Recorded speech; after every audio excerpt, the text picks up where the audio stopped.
کوئی دل باقی رہے گا نہ چمن رہ جائے گا، پر رسول اللہ کا دل حسن رہ جائے گا۔ اطلسوں کے مخاب کی پوشاک پہ نازا نہ ہو، اس طرح بے جان کے خاکی کفن رہ جائے گا۔ انام شاہانے مل جائیں گے لیکن یہاں حشر تک باقی نام نشان پر یتن رہ جائے گا۔ اور جو پڑھے گا صاحب لولا کے اوپر درود، آگ سے محفوظ اس کا تن بدن رہ جائے گا۔ آئیے اسی بارگاہ میں درود پاک کا ہدیہ پیش کرے اور جھوم جھوم کے پڑھے اللہم صلی علی سیدنا محمد بارک وسلم صلی اللہ علیہ رسول اللہ صلی اللہ علیہ وسلم۔ حضرات، اس کاروان انسانیت کو اس کے منزل مقصود تک بحفاظت و سلامتی پہنچانے کے لیے منتخب و برگزیدہ بندگان خدا میں سے تقریباً 1,24,000 انبیاء کرام مرسلین علیہ السلام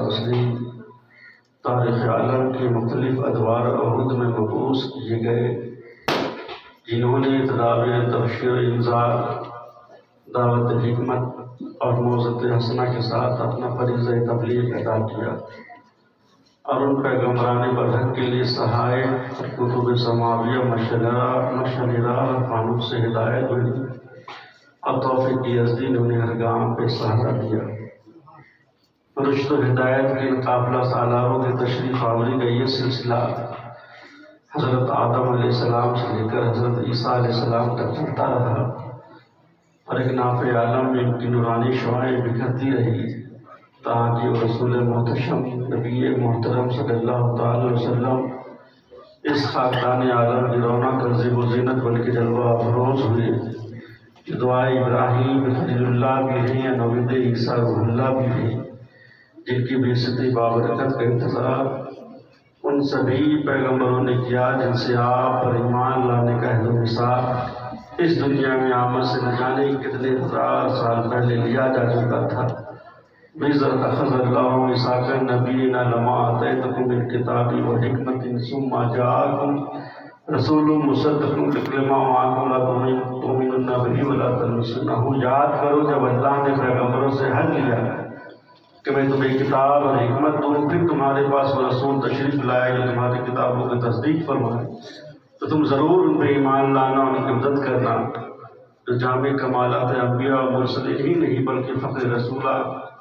خاتم پیغمبرہ بن کر اس سلسلے ذہب کی آخری کڑی بن گئے۔ ما کانا محمد ابا احد من رجالکم ولکن رسول اللہ خاتم النبیین۔ محمد تمہارے مردوں میں سے کسی کی بات نہیں،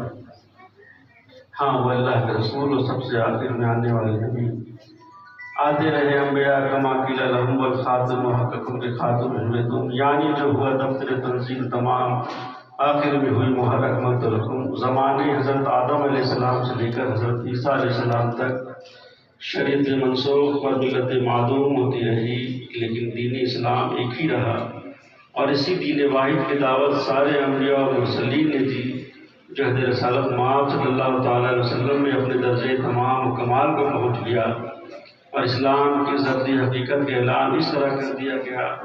وَمَن يَبْتَغِ غَيْرَ الْإِسْلَامِ دِينًا فَلَن يُقْبَلَ مِنْهُ۔ اسلام کے سوا کوئی دوسرا دین چاہے گا اس سے دین ہرگز قبول نہیں کیا جائے گا۔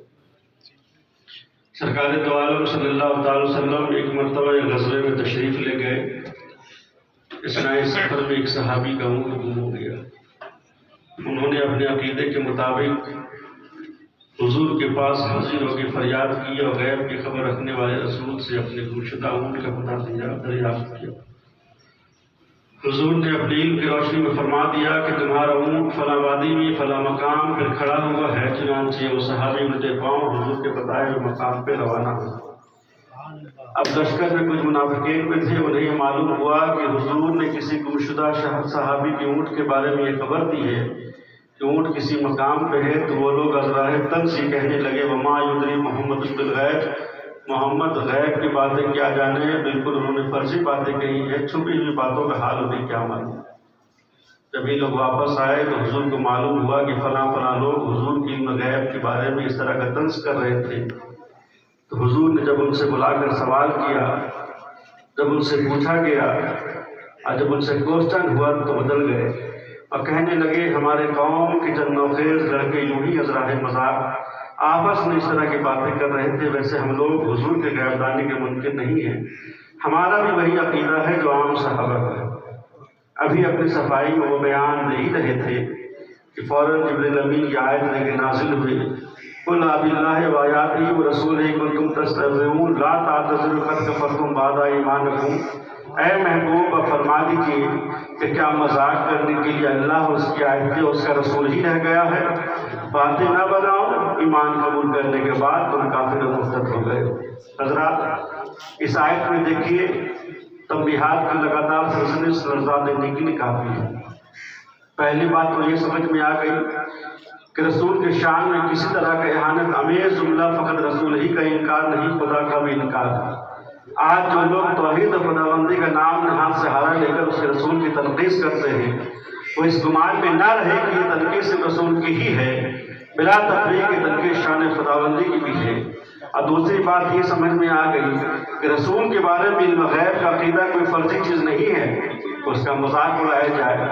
حضرات دنیا میں بڑے سے بڑے گناہوں کی معذرت قبول کی جا سکتی ہے، لیکن شان رسول میں گستاخی کا جملہ استعمال کرنے والوں کی کوئی تعبیر نہیں سنی جائے گی۔ اور ایک بات یاد رکھیے کہ کلمہ گوئی اور اسلام کی ظاہری نشانیاں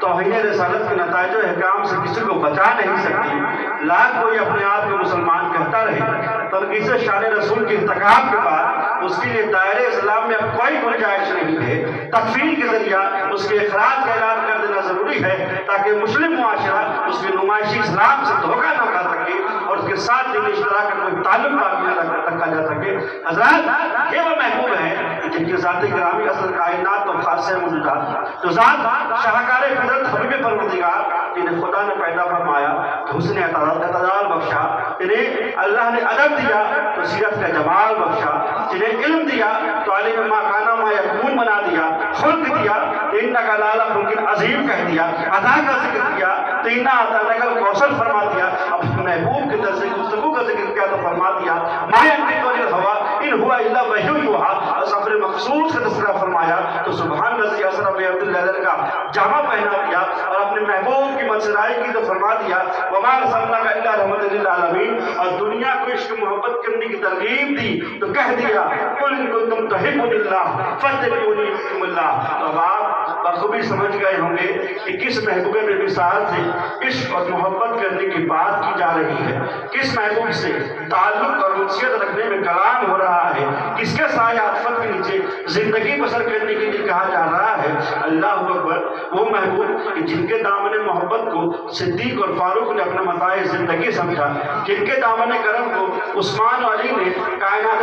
دل و نظر روح ایمان سمجھا۔ تو اے مسلمانوں، اگر تم چاہتے ہو کہ دنیا کی اضطراب کو امن سکون میں بدل دو، دکھی انسان کو سکھ اور چین کا مژدہ سنا دو، تو محبت کرو اور اسے ذات سے محبت کرو جس کی محبت تمہیں خدا سے ملا دے۔ اس لیے میں نے کہا کہ آج کے دانشوروں نے سب کچھ کی، ساری تدبیریں برتی، بے شمار نسخے تیار کیے، رنج و غم فکر تردد دور کرنے کے لاتعداد حل نکالے، لیکن وہ نہیں کیا جو کرنا چاہیے تھا۔ اللہ کے محبوب سے محبت کرنا ہی دنیا کو نہیں سکھایا، باقی سب کچھ جتن کر رہے ہیں۔ ارے ہم آج بھی کہہ رہے ہیں کہ محمد کی محبت دینی حق کی شرط اول ہے، اسی میں ہو کر خامی اور سب کچھ نامکمل ہے۔ دعا کرتا ہوں مرحوم سرفراز قریشی کو اللہ کروٹ کروٹ جنت نصیب عطا فرمائے،